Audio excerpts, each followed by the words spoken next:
I won't be shocked if you do get some pushback about the fact that Epictetus is a girl.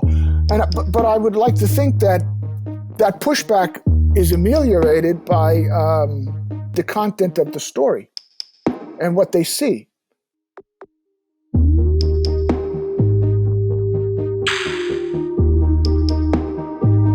Well, let's do this. So, this one, it's interesting. Our first collaboration was so fun and so easy and straightforward. I found this book to be harder in a variety of ways. I want to talk about all of them. But the fact that it's not out in the world, or it's not out in the world in March when I wanted, struck me as a sort of Stoic reality, which is you have all your plans, you have how you want to do things, and then sort of life gets in the way. In this case, a global printing shortage, which has repeatedly delayed the book. That's fascinating. Printing in terms of just paper itself, or inks, or all of it. So what happened was that there's been a printer shortage in the U.S. for some time, dating well back before the pandemic. Different plants closed, different printers closed. Book sales have continued to go up. I think people were kind of predicting that that physical book sales would decline steadily as they were, and the opposites happened. So there was too much demand, which is a great problem to have. But yes. Then with the pandemic, and then also the unrest in Europe and Brexit and a bunch of other stuff, all the big publishers have been onshoring their printing. So they've moved back to the US and thus overwhelmed the demand.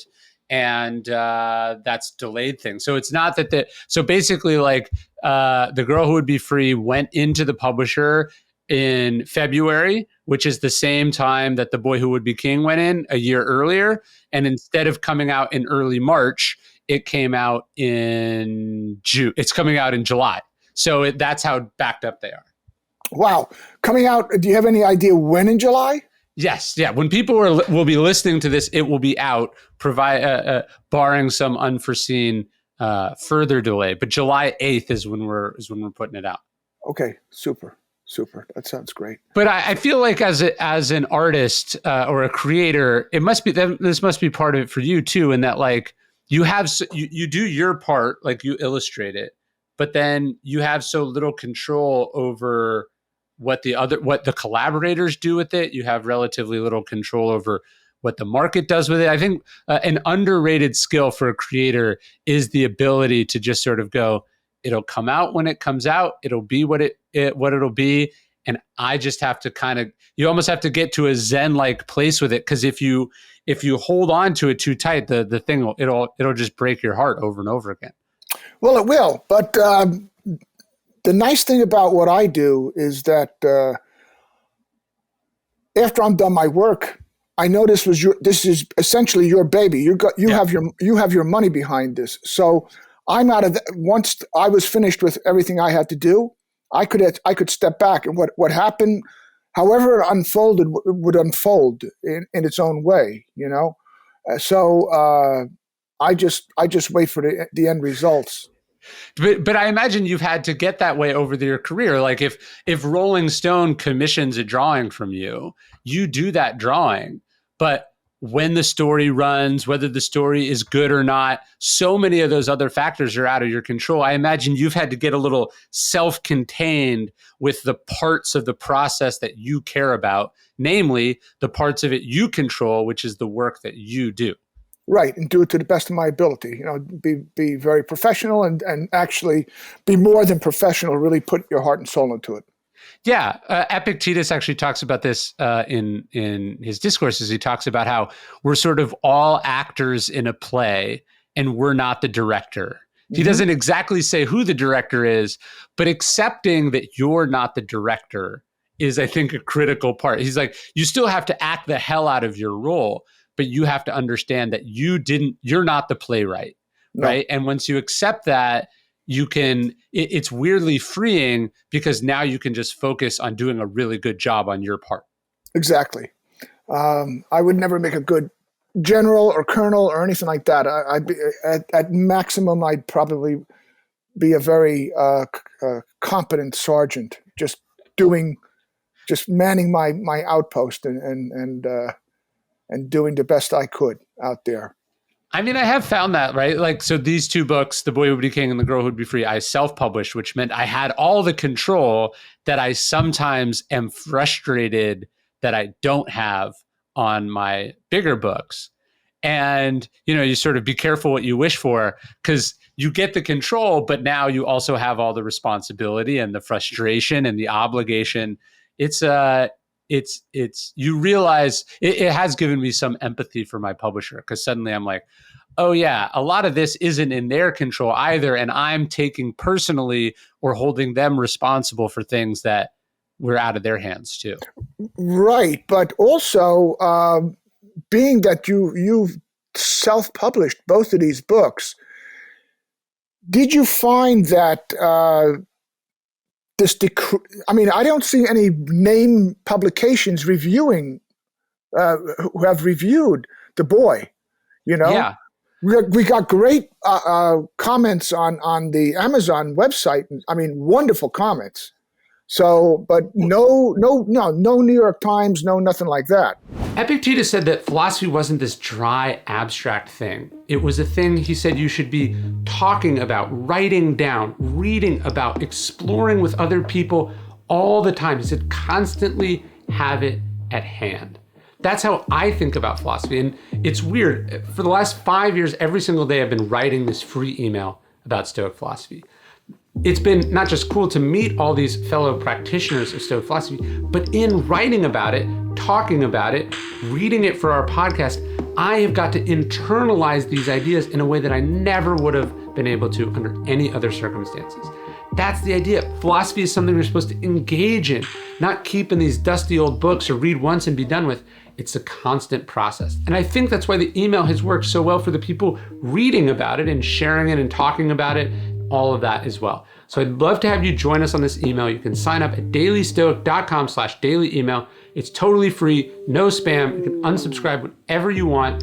I've basically given away a book for free every single year for 5 years, and I'm going to keep on doing it until I drop dead. Check it out, dailystoic.com/daily email. Yeah, and that is something that I think it matters to some people. And having, I've hit number 1 on the New York Times list. I've spent hundreds of weeks on the other list with my books.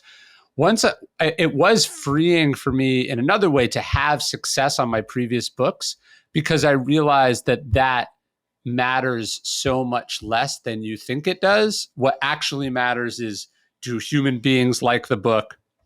And have you gotten it into as many of their hands as possible? So I could have gone the traditional route with both of these books. It would have meant worse economics, but I was less concerned with that. It would have meant less control over the timeline, and it would have meant less control over the content. So when I went to my publisher with The Boy Who Would Be King, they were like, we love the idea. We see how it fits with all your other books, but they're like, we would like it to be about 10,000 words. They wanted it to be more of a novella or a longer story. And they were like, that's what we're interested in buying. And I was like, I understand what you're interested in buying, but here's what I'm interested in making. And I was interested in writing a fable that was illustrated in the way that you illustrated it. I feel very lucky that you and I got connected by Sean Coyne, because our visions of it were remarkably aligned. But my vision and the publisher's vision were very much not aligned. Mm-hmm. And so I had to decide what's more important to me, having access to, say, being on the New York Times list, being reviewed, getting some critical feedback, or publishing the book that I want to publish. You got to decide what race you're trying to win, Yeah. Well, you made the right choice, obviously. And the fact that we got so many, that the book got so many great comments, and all these, what I especially love is when people talk about how their kids continually come back to the book. Yes. In those comments. And that was probably the most consistent comment I got from The Boy, from friends who I gave the book to. And they, even Matt Taibbi was telling me, like, his son read it all the way on a long drive. I mean, over and over again. He just was hooked by the story. That's what I love to hear too. And I think that the hard part is, how do you measure the success of what you're doing?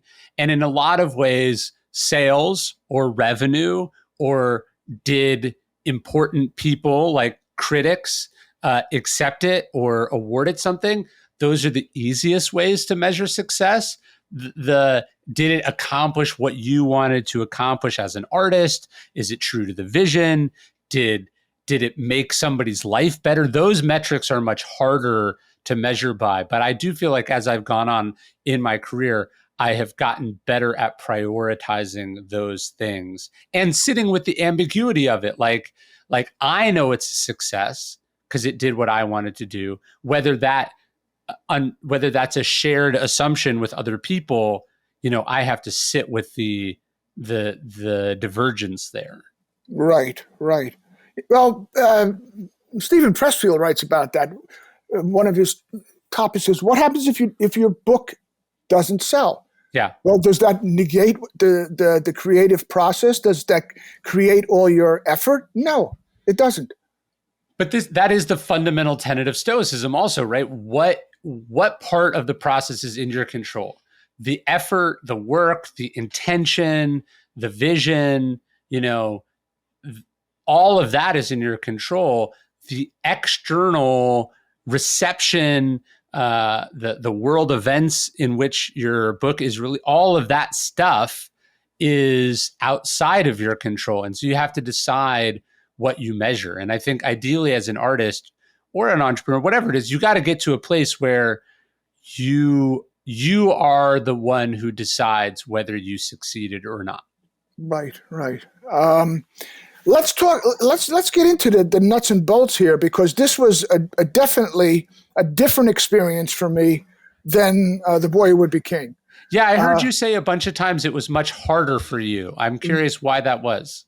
Well, first of all, once I got the manuscript and I read it, I said, "Okay, great. This will be terrific." And then when I reread it, and then I kind of like compared it to The Boy. I said, this is way heavier. Already the theme behind this book is much more nuanced, much more layered than The Boy Who Would Be King. The Boy Who Would Be King is essentially your classic hero's journey. Yes. He doesn't, he runs away from his challenge, finally accepts the challenge, overcomes it, brings back something to his community. Mm-hmm. This one starts off right away heavy. Yeah. She's a slave. The first couple of pages we're talking about how you're talking about, and I'm drawing the lives of slaves in Rome. And so we have that. And then we have just the philosophy itself. As opposed to the Boy Who Would Be King, yes, Marcus Aurelius was a Stoic, and we're getting snippets of what Rusticus is telling him, and we're getting that in a subtle way what's going on. But here in the Girl Who Would Be Free, you're getting Stoicism, and you're getting Stoicism not on how to be a king, but how to manage, how to navigate a life of incredible suffering. Yeah. That's heavy, and I remember, I remember so many times as I was working on the illustrations and rereading your copy and just seeing how do we manage these images. I said, "What's this is good. This is different from how to explain The Boy to a child. This is going to be like, why are they suffering so much? Why is Epictetus on crutches? Why are the slaves like this? Sure. And then what's the parent going to do in terms of it's a great opportunity for a parent to get hopefully into a little bit of history and explain that for much of human history, slavery was the norm. I'm a big believer in not babying your kids when it comes to books and pretending the world is something different than it is. But I also dislike there's a number of kids' books that are just dealing with themes that sort of kids have no business dealing with. Like I don't think making a kid's book about a school shooting seems, to me to be perverse, right? I don't think there's a positive lesson in there. But I did want to deal. I guess I liked the challenge of like Epictetus has this horrendous life in real life, and Right. somehow it never breaks him, it never changes him, and somehow he goes on to do all this amazing stuff and is seen as a beacon of inspiration and hope. So, like, how do you get from A to Z there? That to me is the fascinating challenge of that story, because by any measure, Epictetus's story should be a depressing example of the worst of what human beings are capable of, and instead somehow is an example of the best of what human beings are capable of in real life, not even in this story. Exactly. And the emotional maturity, the philosophical maturity, that I have to admit, I don't even know if I would be able to manage that kind of that level of peace with my situation. Yes, I don't think so either. I guess I imagine one of the challenges of the book, and I think you mentioned this to me, is that because the book is more philosophical. I imagine the challenge that philosophical or action based as a writer. It's not that difficult. I mean, obviously, you always like a story more than an idea, but this one, I really tried to address the ideas of Stoicism more, although obviously Epictetus lives them. But I was thinking of the example where I was talking about how the words we use for things is almost a form of magic. It changes how we see them. The words we use for things changes what they mean.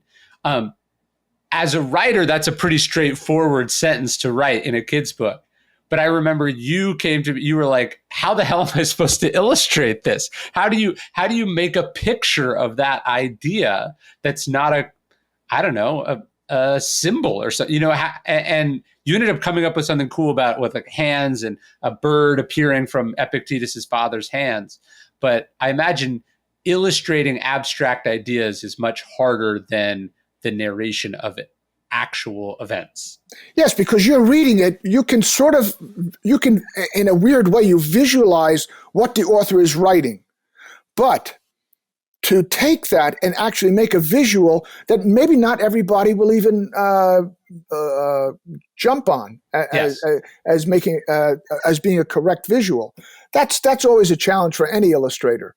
There are many times I see an illustration in a magazine or a newspaper or illustrating a topic or a story, and I'm going, I don't know if I definitely don't think I'd do it that way. I don't know how I would do it, but I don't think this is not reading to me. It's nice to look at, but I'm not sure if it's addressing the topic. So how do you think about that? Like, let's say there was a passage in the book, or a magazine comes to you with an opinion piece that needs a graphic or an illustration, and it's not immediately obvious what it is. So like, the first page of this book, it's talking about life as a slave. You're like, okay, I just have to figure out what the life of a slave looked like and document that. When it's a more abstract idea and it's not immediately intuitively obvious what it is, what's your process of figuring it out? Do you just start sketching? Do you go for a walk and think? How do you crack those non-obvious puzzles? Well, in editorial illustration, especially if you're doing political type of editorial illustration, there are certain, cliche is not the right word, but there are certain formats that you can revert to.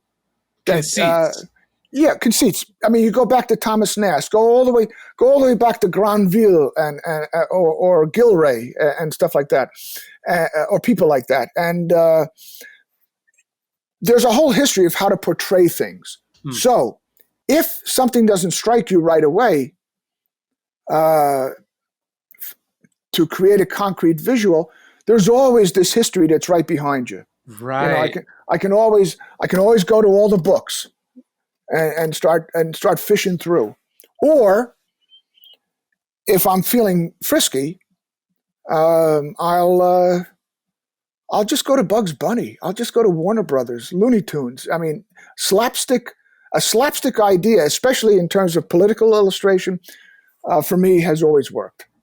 Interesting. So you sort of go back to sources of inspiration in the way that if you were trying to write a song, you might go play similar songs to the one that you want to write or the mood you're trying to evoke. And in the process of kind of riffing and messing around, it just appears what you want to go, the inspiration appears. Right. That's a pretty good analogy there. I was just actually reading Stephen Pressfield's new book. It's called Put Your Ass Where Your Heart Wants to Be. How much of it for you is like walking around and getting inspiration, or it's like, no, I got to put my butt in the chair and do the work, and eventually the muses will visit me? Depends on the time. Can I be honest? Yeah. A lot of time it's spent over there, but a lot of time it's spent outdoors in the garden. You could spend, if I have enough time, and that's not always the case on editorial jobs, because now the goddamn news cycle is so fast, you have to get things produced very quickly. Sure. But if there's that time and ideas are not coming, and you're just at a loss, then I'll go outside and I'll mow while I'm working in the garden or while I'm cleaning out the chicken coops or whatever the hell. And I've got that time to think. Yeah. And I think the best thing in the world a lot of times is to get away from the drawing table. For me, I know I've learned enough about how Stephen works. I don't know if I have that discipline to just sit down there against a bare wall with the desk facing the wall and just do something. I kind of am a procrastinator and a tangential goofer. Yeah. So there's a lot of stuff that goes on. There's a way that you can create all sorts of distractions, which is what we call the resistance. The resistance. Yes. Do you believe in the magic of it though? Like, are you ever just amazed that you're just sitting there and you're like, where did that come from? Oh yeah, absolutely. And you know what's even better is if you're in a conference with an art director, either in person or on a Zoom or just going back and forth. But usually there's got to be some sort of visceral activity, a Zoom or actually dealing with the art director in person. But when you're bouncing back and forth and suddenly you got it, there it is. And you're like, where did that come from? But it's a great quantum jump. I call them quantum jumps. Something triggers something that it's not A to B, it's actually going to A to W. Yeah. And W takes you to Z, but it's a large jump. It suddenly gives you enough of the bulk of it that you now can, like that thing about like feeling an elephant, you're feeling, suddenly you're like, oh, no. I have enough sense of this now that I understand what I'm dealing with. Yes. Which is one of the reasons it was always good to go back to you and just throw something out. There's something about a collab. Part of what I do too, and one of the reasons I think that I've lasted this long in the business is that I'm not necessarily an ego-driven illustrator. I'm very much into the collaborative thing because I'm illustrating your story or I'm illustrating somebody else's article. I'm not really illustrating my own story. If I do, then it goes on. It's a sketch or it's a drawing or it's an idea, and I'll put it on Instagram or Facebook. But generally speaking, I'm doing somebody else's work. How do you think about that? Because I imagine, like, I think every creative person struggles with notes, right? Like, I don't know if you saw the last season of Curb Your Enthusiasm, Larry David sitting down at this meeting and he's like, I think we're going to work great together. Everyone's excited. And he's like, all right, he's like, one last thing, don't give me any fucking notes. And they all go, ha, ha, ha, ha. He laughs and he's laughing with them. And then he's like, I'm not joking. And then he walks out of the room, which is, I think, kind of the artist's fantasy. And you think about getting to a point where it's just you and no one can tell you what to do. And notes are often quite terrible, but also collaboration is key, and ego is the enemy, I would say. How do you think about the art of notes, especially when I got to imagine a good chunk of your notes are coming from people who have no idea how to do what you do or how what you do works. So I imagine a lot of the notes are like impossible on top of it. I'm lucky. I've generally worked with really great art directors, especially in the last 10 years. Much of my early career was just grinding out a lot of work that paid the bills. But I'm at a point in my life now, at least since the mid 2000s, where the people I'm working with, almost to a person, are just a pleasure to work with. So that, going back to what we were talking about before, you're having a conversation, and a word pops up, and that's the word that I was missing all the time while I was sitting at the drawing table, and that word triggers an idea, okay, or actually fills in a space where the idea works, because there's a lot of times you're kicking around, sure. And we were doing this with both books, but I think even more with the girl, where there was always this sketch that I'd send. Oftentimes it was a sketch that I'd send, but in the back of my head I'm going, yeah, but this is not resolving a certain part of the visual narrative. It's not solving what's happening later on, or it's not reflecting what happened earlier. And I'd have to keep on going back and forth with you or Nils and see where's that missing piece in the puzzle. Yeah, no, and Nils, for people who don't know, is my editor and sometimes writing partner on a lot of projects, who I've worked with on all of my books, and he and I have a unique collaborative relationship in that he is really good at helping me finish thoughts, or, there's that Mark Twain line about how the right word and the wrong word is the difference between lightning and lightning bug.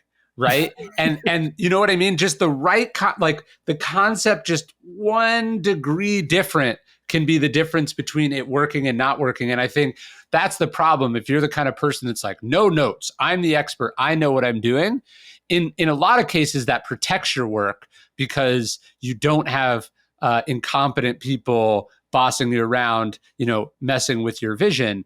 But it also prevents you from that thing that doesn't quite working perfectly. And I think the difference between Seinfeld and Curb Your Enthusiasm, although they're both fantastic shows, and obviously Curb went a lot longer, is I'm often watching Curb Your Enthusiasm and I go, this is just not, it's not that it's lazy, it's just not quite as polished and tightened as it would be if there was a Seinfeld in there who was obsessed about details and was so meticulous. I'll go with you on that. That's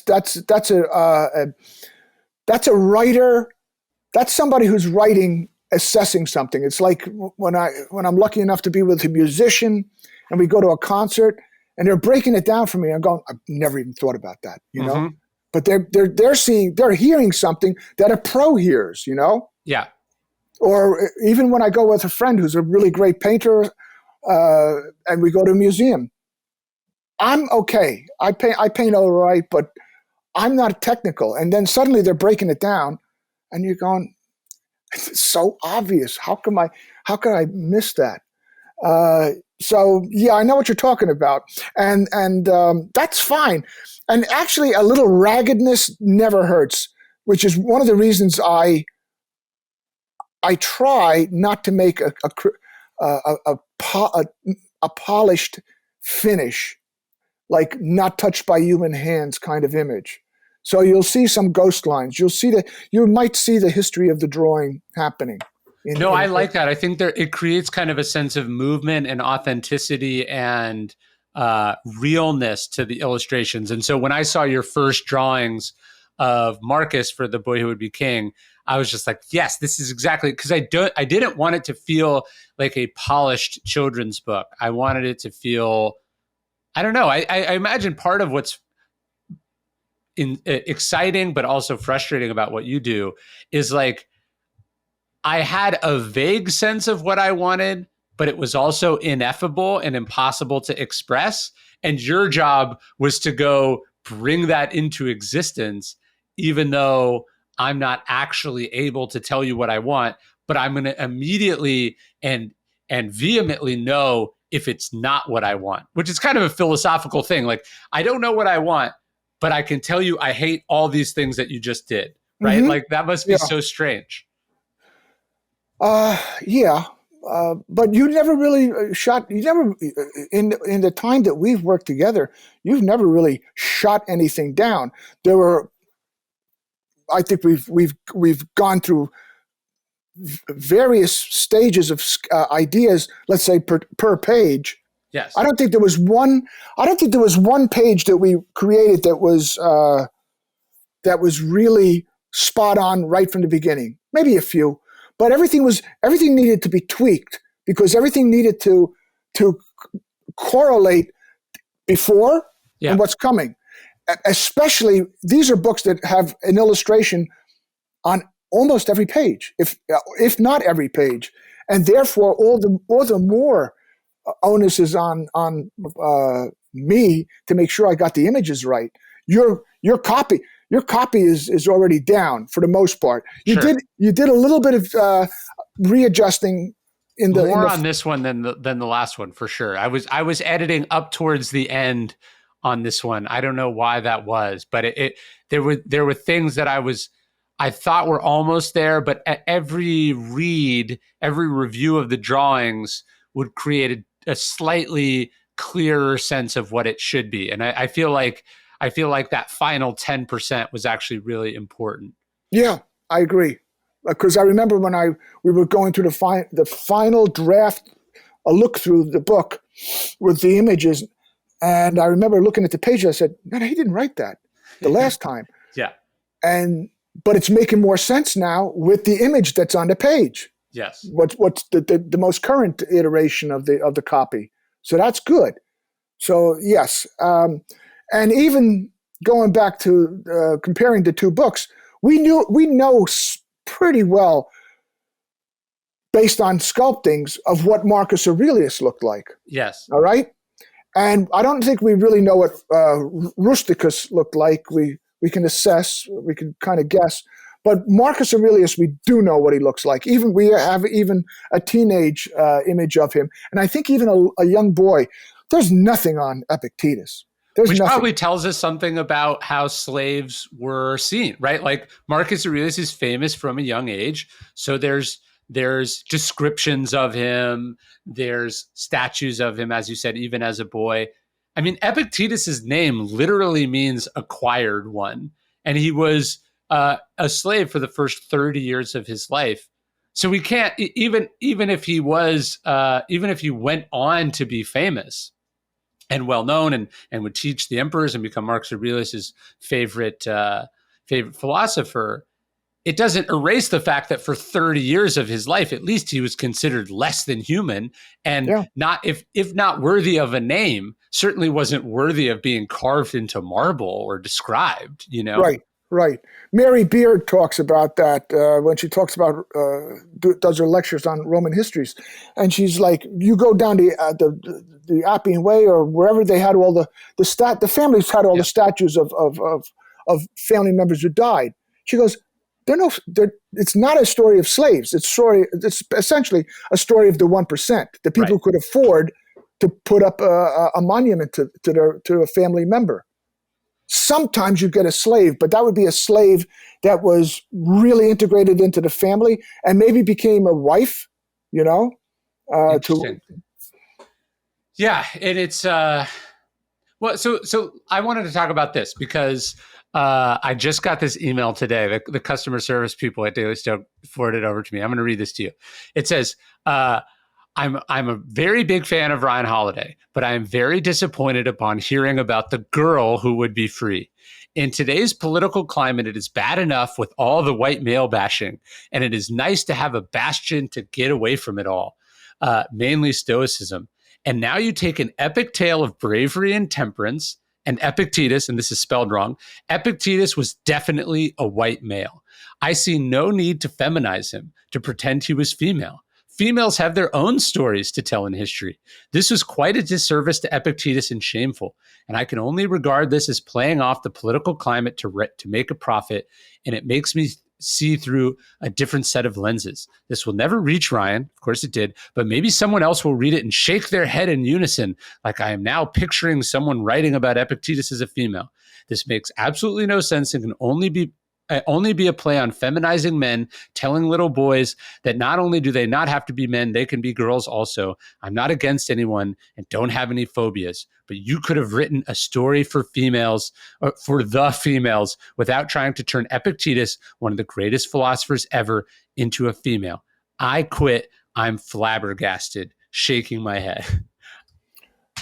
I'll let you go first on the comments because she is essentially addressing your philosophical decision to switch the sexes. Well, I'd be curious to hear what you think. To me, it was a pretty straightforward decision. I had written the boy who would be king, and I have two boys, so naturally, there wasn't any part of me that was like, Marcus Aurelius is a boy. Of course, I'm going to write a story to my boy about the story of Marcus Aurelius. But I heard a lot of notes from people who really liked the book, and they just said, I also have a little girl. Is there any version of the book you're planning on doing that would make them feel included? And I did actually try to address this in The Boy Who Would Be King. The last page, or the last pages, say something like, now many boys and girls have ruled since Marcus Aurelius, right? I was trying to say this was a specific story about a boy, not this is a story about how boys should become kings. But as I was thinking about doing a book, a second book, I was like, I wanted to write about a female Stoic because I thought it would be interesting. I thought it would be different. I thought it's important that it reach all genders. And so I was originally going to do a story about Portia Cato. This would be Cato's daughter. But from what even from what we know of her historically, she is, although really interesting and really inspiring, and I write about her in Lives of the Stoics, it's just the arc of her story is not that great. She's like a wife, a widow, and then she commits suicide. She's a very strong and brave woman, but there's not that much of an arc there. And so I was like, you know what? I just want to tell a great story. And what do I care? Like, what does it matter? The least important thing about Epictetus in real life is that he happened to be a man. Do you know what I mean? So to me, it was an easy decision, artistically, creatively, but also ethically. And I'd be curious what your reaction was to that when I first told you about him, and then how you came to think about it as you were doing the book. Ironically, the one thing that I objected to with regard to making Epictetus a girl was Epictetus is such an ugly name, such an ugly word. It doesn't roll off the tongue. You know, Sure. It's not Daphne. It's not Diana. It's Epictetus. And every time we say, every time it came Epictetus, and I'm trying to visualize an Epictetus as a girl, Sure. which by the way became the real challenge. So, and once you explained, you basically said the same thing when you first proposed this idea to me. And other than the fact that in my mind, I'm thinking as an illustrator, okay, so how do we make him a girl, a young girl? We were starting off around 11 years old or so. Yes. What do we have in terms of reference? I mean, the deep dives into research were once again just really fascinating to just go into it. I would hope that the person who wrote that, was it a woman? Did you say? No, it was a man, of course. It was a man. It's obviously a very angry white man who wrote that email. Yeah, but I would hope that individual would look at the book, would read the book, and also identify, as opposed to the Marcus Aurelius book, part of the the research and the development of Epictetus, her character, we went through a long time where I was just feeding you ideas how I was visualizing her, and she was tough because we know he was Greek by origin, so we're not drawing a Scandinavian, okay? Yes. We're not drawing a blonde-haired, blue-eyed Jesus. We are drawing somebody from that part of the world first. Well, that's a really important point too, because this idea that the Stoics were white men is a lie we have told ourselves, not just historically, but in the history of art, right? Epictetus comes from what is modern day Turkey, right? Zeno, the founder of Stoicism, comes from Cyprus, but he's described repeatedly as swarthy. The idea that these were blonde-haired, blue-eyed Aryans is just a convenient fiction that we want to believe, when in fact the ancient world, was more diverse than we'd like to think it was. Not that than we allow it to be, which is a shame, because it doesn't matter what someone looked like or where they're from. What matters is that we relate, like that you can adopt anyone as, one of your kind. Yeah, it became irrelevant to me whether Epictetus was a girl or a boy. For me, the challenge was how do I create her? Then how do I infuse her? Because she is in so much of the book. Yes. And so much of the book, as opposed to the boy, so much of this book is going to rely on the viewer connecting with the various expressions that Epictetus is making.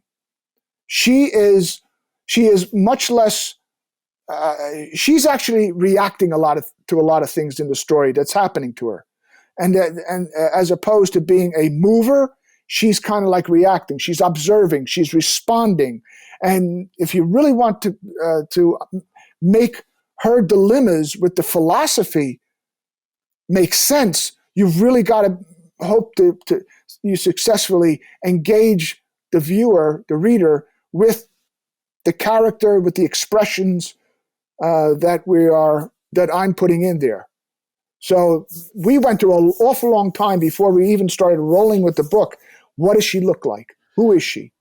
Well, it's interesting too, because we tend to bring our prejudices are so innate and natural that we tend to assume that everyone is similarly prejudiced. And I don't mean that just in the racist sense. Although I remember when I moved to the South, it would be amazing how often other people who were white would feel like in private they could be more openly prejudiced because they would assume, obviously, you're like them and would not be offended by that. Do you know what I mean? It's a tribal thing. It's like totally. It's like when Trent Lott was doing some sort of when Strom Thurmond was leading the Senate, and Trent Lott broke out of the Southern gentility and actually said what was really on his mind was that if we had followed Strom's philosophy or way of doing things, it would have been a lot better, Well, and so it's funny, right? We assume, oh, I like Epictetus, so obviously Epictetus is white like me, that obviously Stoicism is for men. But what I find so fascinating about Epictetus's real story is his teacher, Musonius Rufus, who I also write about in Lives of the Stoics. What's fascinating about Musonius Rufus is, first off, he's a remarkably progressive guy in that he's teaching slaves philosophy, right? Like that he would even take Epictetus on as a student. This guy who'd had this horrible life and would teach him and make him what he was is, I think, already a testament to something.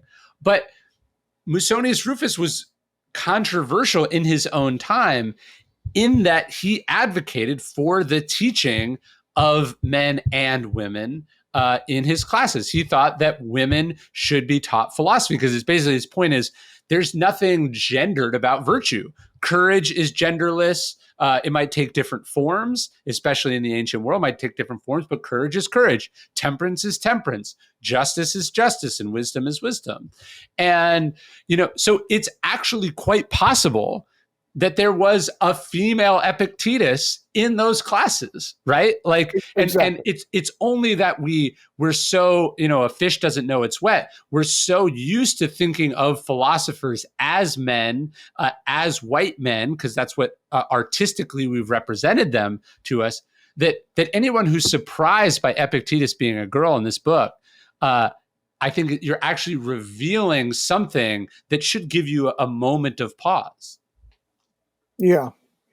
But again, it's not unusual. I'm not shocked. I won't be shocked if you do get some pushback about the fact that Epictetus is a girl. But I would like to think that pushback modifies, is ameliorated by what they read, the content of the story, and what they see. Yes. Well, and look, I would, for every person who's slightly offended or turned off by the decision to make Epictetus a girl, I am heartened or more excited about the potential young girl or mother or father who might have thought that Stoicism might not be appealing to their kid, and the book actually makes the ideas accessible and relatable. Representation is so important. And obviously, as just a white dude, I've grown up my whole life seeing people like me on television, right? Although I was reading I read Judd Apatow's new book, and he was talking about how one of the things that motivated him as a creator was like, there were never any regular dudes in movies. They were always like chiseled, supermodels, right? And he tried, if you think about Judd Apatow's movies, they're all about regular people, right? And so part of what he was trying to do was represent people like him on the screen. So we know from all different minorities, and we mean that in the most general sense, anyone who is not like everyone else, that representation is such a huge part of your experience in culture. And so it was really important to me for something that is fictional, right? Ultimately, everything in the book is made up. There are quotes in Epictetus's mouth that are loosely tied to Epictetus's thinking, but I also bring in the Serenity Prayer, and I assign quotes from, for instance, Agrippinus to Musonius Rufus. Like I'm playing with the boundaries of reality, because that's what you get to do in a work of fiction. Mm-hmm. But all the choices I was making were around the idea at an early age of introducing the ideas of Stoicism to people when it can make the biggest difference. Right. Going back to that letter. Yeah. There's no. I'm assuming how did the person read the book? They haven't. That's the funny thing. This is purely a reaction to the title of the book. Okay, so if you read the book, you're not advocating one thing or the other. You're not saying that boys can be girls and girls can be boys. You're telling the story of a character who has the name of a real person. Who has the name of a real person who in this story is a girl. Yes. This reminds me back when black actors were starting to make the stage, Broadway stage, and there were critics. There was one in particular who thought it was absolutely horrible to cast black actors in Shakespeare. Yes. Other than Othello maybe, but it was ridiculous. It was out of control. I'm not naming the critic. I know who it is. And well, no, famously Orson Welles did a version of Macbeth in the 30s of entirely black actors, and it was immensely controversial, but also very much ahead of its time. Yeah. Well, Welles was a brilliant individual, regardless of his craziness, his own personal craziness. We're all crazy. We're all crazy. No, I think about this too. It's like, I can't think of something less stoic than being very offended about a book you haven't read because it features a girl instead of a boy, right? One of my favorite lines, this is actually in the back of the book. Epictetus in real life said, look, when you find yourself offended or upset about things, remind yourself that you are complicit in having taken offense, right? Essentially that it takes two to tango, that we control our reactions. And so, let's say it was an immense perversion of what the philosophy was. And that in this book, I've committed a sacrilege, right? Don't care. Right? Someone always has the ability, as Marcus Aurelius says, to have no opinion, to not care, to not read it, to tune it out. And so it's interesting how that even the historical understanding and discussion of Stoicism challenges us as Stoics to practice what we preach, right?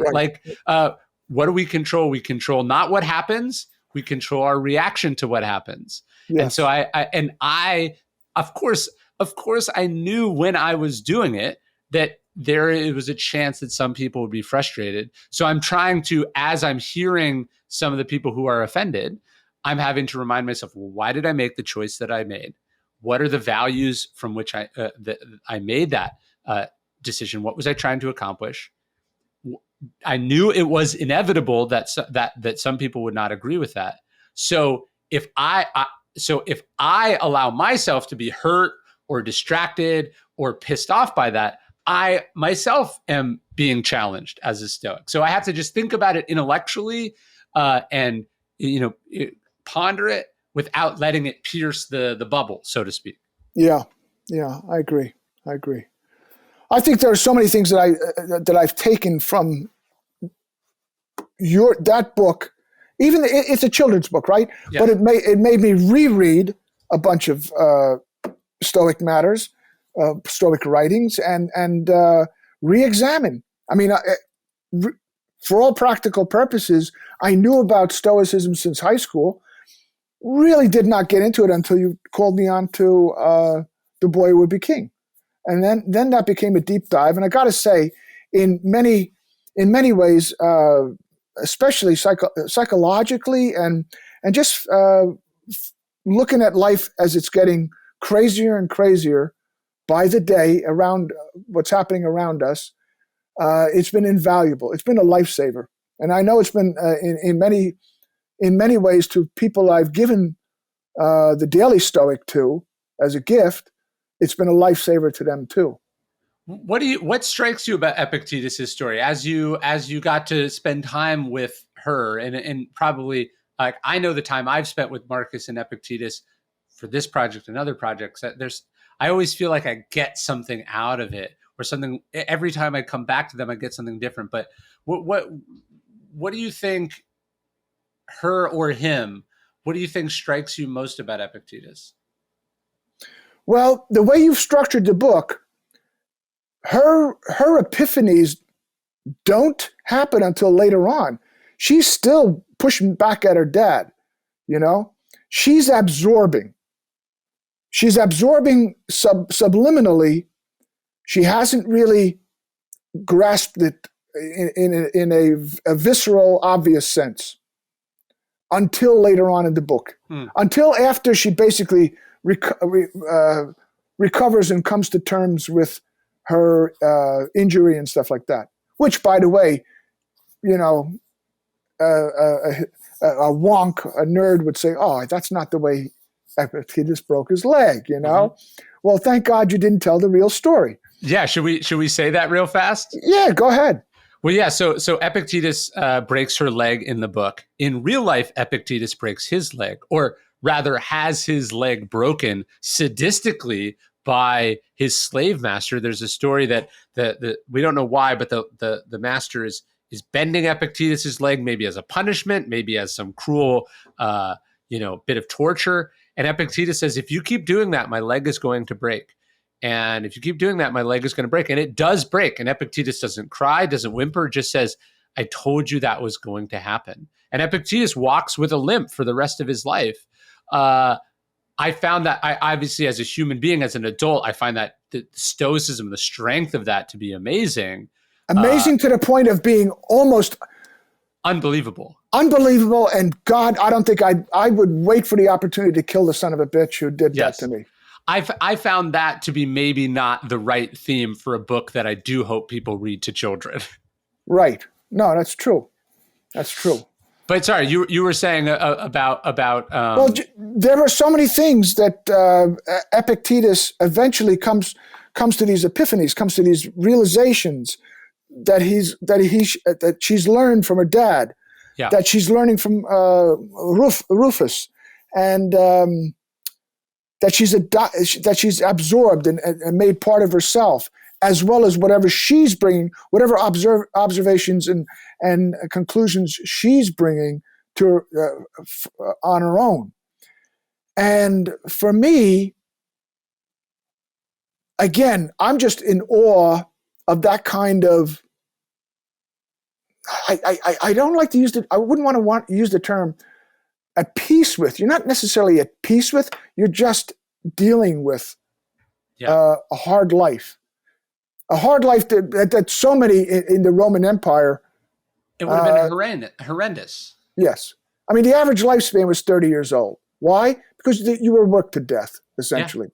You know? Well, and you weren't a 32-year-old slave wasn't worth anything to anyone because they could be freed, right? So if you died at the ideal thing from the sadistic Roman perspective was wear out your slave by 30 years old. They dropped dead at 29 years and 364 days. You got every penny out of them. You got your money's worth. Yeah, exactly. Good investment, good returns. Yep. Well, and I agree. And I think if Epictetus comes out of the womb Stoic, right? If Epictetus comes out of the womb, I only care about what I control. I don't think about externals. I'm immune to suffering. You know, in some sense, that takes the heroicness out of the equation, right? Like I heard someone say this about Mr. Rogers. Like if you thought he was naturally that way, then you ignore how hard he worked. You make it when you make him into a saint, you're actually doing him a disservice. Exactly. Right? And I think if we think about Epictetus as a superhero, it's not the same story. If you think about James Stockdale as a regular person who gets dropped into this prison camp and he's tortured and he has all the temptations and weaknesses and doubts as a normal person, it makes the sheer incomprehensibility and superhumanness of what he accomplished, it allows you to fully appreciate it. And so I think you have to see Epictetus as going on a journey from a person who would have woken up every day for most of their life convinced that what had happened to them was profoundly unfair and unjust and awful because it was, but strove to find something deeper inside that, an empire of his or her own. That's what makes Epictetus great. I mean, how many times do I get up in the morning and I'm like, oh, you know, especially if it's, you know, when it's 5:30 and I'm getting up to let the hens and the geese out, you know, back in the yard here. And after that initial agitation, it feels great out there. And it becomes my morning daily meditation, almost more of a meditation than sitting down with repeating something to myself. It becomes peace. And I'd like to get, I mean, when you hear about stories of war heroes and people who are human trafficked, or people who go through the worst things that human beings go through, there is damage there, right? There is scar tissue and PTSD and issues. And I would like to think that Epictetus had all those things, but worked hard and found some kind of peace and happiness. Like, we don't know what his life was. We know he adopted a young child and sort of raised this, I think it was a boy. I like the idea, you know, that there was not redemption, because Epictetus didn't do anything wrong, but the idea that there was a happy ending to the Epictetus story is probably too simplistic. But I'd like to think there was something good at the end of it, if that makes sense. Well, there's a sense of the life came to a certain level of fulfillment. Epictetus winds up doing what in the story she wants to do. Can you get any better than that?